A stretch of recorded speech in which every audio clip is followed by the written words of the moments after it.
Hello,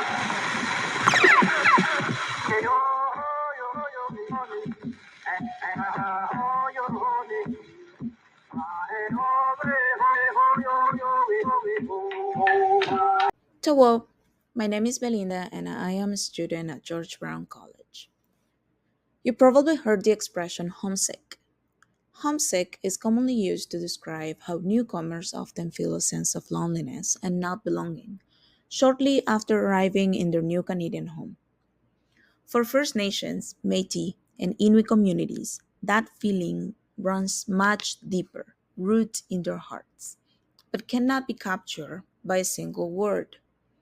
According to the National Center for Truth and Reconciliation, for more than a century and a half, First Nations, Inuit, and Métis Nation children were separated from their families and sent to residential schools, often far from their home communities. Over 150,000 children attended these institutions, and many never came home. These schools were created to separate children from their families and cultures, to assimilate them into Euro Canadian and Christian ways of life. However, the impact went far beyond indoctrination. Many had their identities deeply damaged or lost altogether. Therefore, going back to language represents the ongoing effort to restore Indigenous identities through revitalization. It underscores the importance of preserving cultural heritage as a fundamental part of achieving true reconciliation. The residential school system was rooted in the belief that European culture and Christianity were superior to indigenous ways of life. Language suppression was a key tool in erasing cultural identity. The establishment of Canada's residential school system in 1883 was shaped by global models of industrial schooling used to control marginalized children. The Reformatory in Citeaux, France, served as a model for First Nations industrial schools. Maître was created for boys under 16 who had committed crimes but were considered too young for prison. This model, which combined isolation, work, and moral reform, deeply influenced Canada's approach to Indigenous education. Saskatchewan was home to approximately 20 residential schools. Two of these were located nearby. The Battleford Industrial School, which operated from 1883 to 1914, and the Thunderchild Residential School in Delmas, which was active from 1901 to 1948. Although these two were run by the Roman Catholic Church, residential schools across Saskatchewan were managed by various Christian denominations. Tarnish on Nizification this slide I will talk about the long-term consequences across multiple generations. A 1994 study by the Assembly of First Nations emphasized that language is essential to Indigenous identity and world. Without it, First Nation culture cannot fully exist. Residential schools deliberately silence Indigenous language as part of a government-driven effort to erase cultural identities. Today, nearly 70% of Indigenous language in Canada are endangered without urgent action. Language loss may continue, not by fault, but by neglect. So the next slide talk about gap in Indigenous language revitalization effort challenge for the future of linguistic diversity. For existing Indigenous language, revitalization is held by a rapidly declining pool of fluent elders. The every people who traditionally pass language and identity to the next generation. and by the lasting damage of a residential school that reshape many family linguistic ties. While the overall percentage of speakers declined since 2006 and the total number increased by 3.1%. This shows that more people are learning Indigenous language as second language. What makes it more difficult for Indigenous language programs to achieve the community goal in the limited access to technology to support language learning through the use of apps or online platforms, which is not equally available in every community.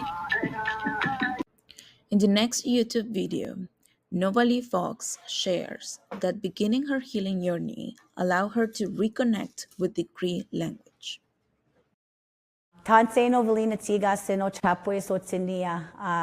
Niwe Gin Bear Valley. I'm an influencer. I like to promote healthy living and to revitalize the Cree language. And we enunciate our sounds like te, ta, to, ta. The reason why I wanted to promote it on there is because I feel that people are missing out on the spiritual intent of Cree. So I decided, since the young people, the Oskaya, they go on social media platforms, and I decided to be a part of that.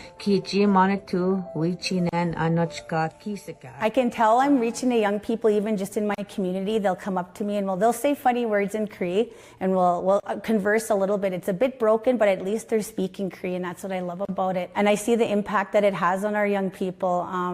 I remember my cookums and my chapans always saying to speak as much Cree as you can. Even if you make a mistake, keep speaking, because we can't let it win. We can't let that old colonial system and assimilation policies win. Our language is beautiful. It's not evil. It's beautiful. So I feel awesome when I see the kids in my community are online trying to speak Cree, because it can happen. My kids speak lots of Cree. I started my journey. I was spoken from 0 to 4 years old, and all in Cree by my chapans and my cookums, but I couldn't understand much of the storytelling, and that used to upset me. And then my mom told me about residential schools. I swear I was only 7 years old when she told me about that. And I remember making a promise to myself that one day I would learn the language. But it didn't actually happen until I started my healing journey. And I went up north to Montreal Lake, a Cree-speaking community. I was in treatment there for 4 months. My mental health therapist was fluent Cree. My elder was fluent Cree. You can read in Cree, but if you're not actually speaking with those Kiteak, those old people, you're not. Tansi Nishi Yi Hasong, BUC 91 Indigenous Languages Act. Why the government deserves some recognition for acknowledging the critical state of Indigenous languages. The bill is seen as mostly symbolic. Despite its promising language, BUC 91 does not guarantee Indigenous parents the right to publicly funded immersion schools, which are essential for revitalizing endangered languages. This omission contradicts both Article 14 of the UN Declaration on the Rights of Indigenous Peoples and Canada's Constitution, Section 35, which the Supreme Court has interpreted as protecting Indigenous practice like language. My colleague for his comments. I'm glad to hear that the Conservative members will be supporting this bill. I do note that 2019, by the way, is the International Year to recognize Indigenous languages. So I think it is important in this context to discuss this issue.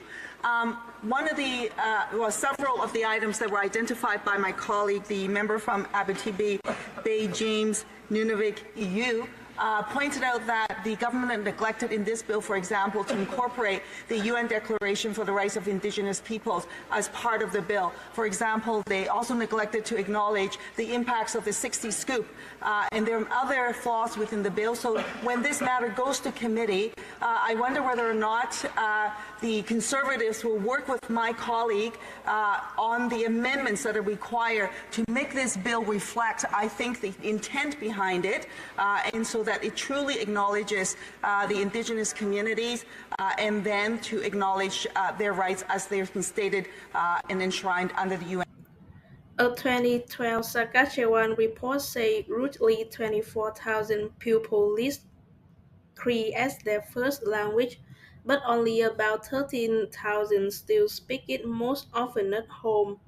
Therefore, in the era of globalization and digital connectivity, Cree youth in Northern Saskatchewan are increasingly turning to modern technology to preserve, reclaim, and take pride in their Indigenous identity.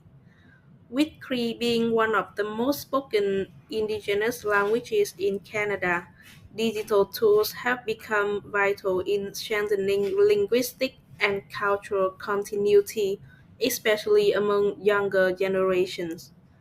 Social media, particularly TikTok, plays a powerful role in Cree youth cultural expression and language revitalization.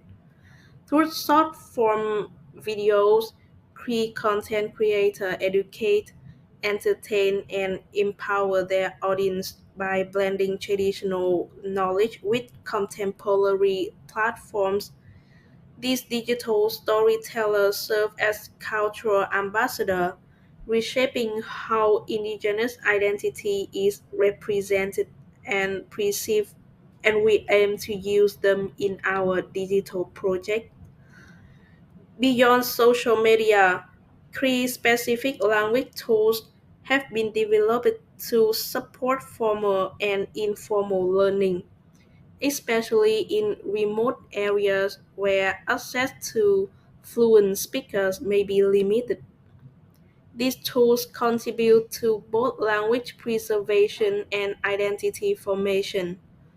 For example, itwêwina, developed by the University of Alberta, is an accessible online dictionary for Plains Cree, providing accurate translations, inflection forms, and audio pronunciation.